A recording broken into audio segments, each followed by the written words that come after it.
إذن هذا اللي يتكلم قال لي عثمان والعبد المولى متطوع حتى هو في أرتال هذه القوافل اللي جات من أجل هذا الكفاح، من أجل تلبية هذا النداء. الباقي الرسالة اللي نوصل للعدو نقول لهم عنكم أراكم جاوكم أسود مقلدة، وجاكم حد ما هو ناوي يرجع، وجاكم حد يحب الموت كما تحبون أنتم الحياة، وجاكم حد ما هو راضي إلا بإحدى الحسنيين، إما النصر وإما الشهادة.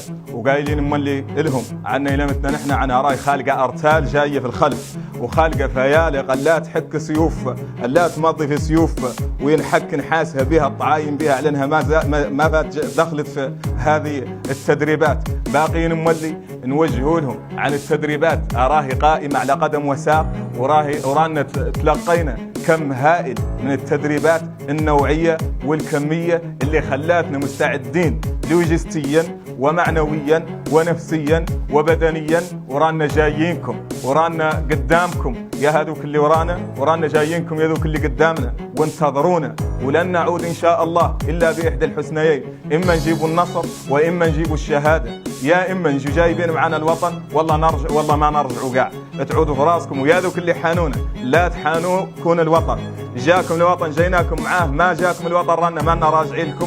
وهذا والسلام، وكل الوطن أو الشهادة.